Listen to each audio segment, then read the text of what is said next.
तो कहने का भाव यह है दास का कि परमात्मा पाने के लिए भगवान ने स्वयं एक रोल किया, भूमिका की।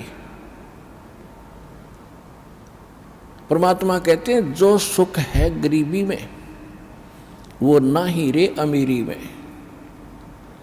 गरीबी यानी आधीनी, और साईं इतना दीजिए जा मैं कुटुंब समावे, और हम भी भूखे ना रहें अतिथि ना भूखा जाए। इसमें जो सुख है और भगवान की भक्ति साथ हो। देखो भगवान की भक्ति नहीं है तो चाहे वो हैंड टू माउथ वैसे भी रह लो, उससे भी कोई लाभ नहीं होगा। भक्ति भगवान की साथ हो और भगवान का फिर सहारा आपके साथ रहेगा। आपको आवश्यक वस्तु आपके सोचने से पहले प्राप्त हो जाएगी जब हम भगवान परमात्मा कबीर जी की शरण में विधिवत रहेंगे। तो फिर हमने घने संग्रह संचन की आवश्यकता क्या। लेकिन हमारा जो है दिल इतना कमज़ोर हो लिया, हम संग्रह किए बिना रुक नहीं सकते। फिर परमात्मा ने बताया कि जैसा भी जिसकी व्यवस्था है उसी में इस भगवान की भक्ति को प्रारंभ करो, ज्ञान को सुन और इस पर कुछ कदम इसके अनुसार रख कर देखो। फिर आपको शांति भी होगी, घर में बरकत भी होगी, पापों से भी बचोगे। अब परमात्मा एक झोपड़ी में रहा करते, सारी ब्रह्मांड के रचने वाले। वो एक शब्द से और एक सेकंड में इतना आलीशान मकान बना सकते हैं, एक वचन से, जिसके वचन से सब ब्रह्मांड और सब सूर्य और ये चांद सितारे बन गए, और ये सब जीव जंतु, ये पौधे परमात्मा के एक वचन से बाग लग गए।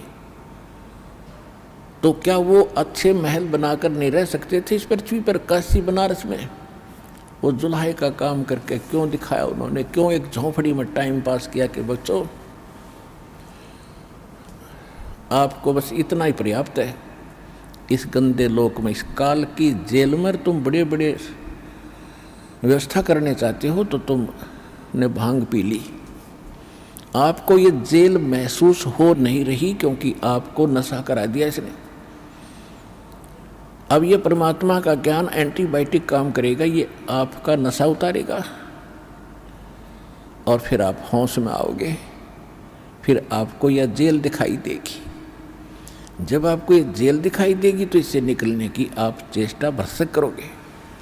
और अब परमात्मा ने बता दिया, चेष्टा की तरीका बता दिया कि ऐसे प्रयत्न कीजिए और गारंटीड मोक्ष होगा, गारंटीड मोक्ष होगा। ये भगवान की बताई वाणी।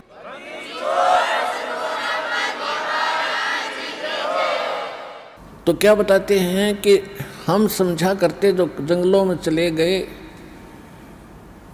और धोने लगाकर आग अग्नि जलाकर बैठे हैं आसन पद्म लगा कर, गृहस्थी ये सोचा करते थे भगवान तो ऐसे मिलेगा। हम ऐसा नहीं कर सकते, हम बच्चे नहीं छोड़ सकते, ना इतना समय हम निकाल सकते। इसलिए हमने भगवान को खोजना बंद कर दिया। क्यों? इस तरह डले ढुए नहीं और भगवान मिले नहीं।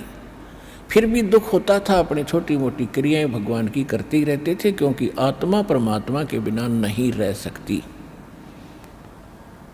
ये मन है, ये बकवाद करवाता है, इसके साथ इसका जोड़ा कर दिया काल ने कि इसको भ्रमित रख, इसको भयभीत रख, तेरा ये नुकसान हो जाएगा, ये नुकसान हो जाएगा। वहाँ सत्संग में गया तो यहाँ पीछे से हानि हो जाएगी। इसको ऐसा भयभीत करके वहीं बैठा लेता है, यहाँ नहीं आने देता।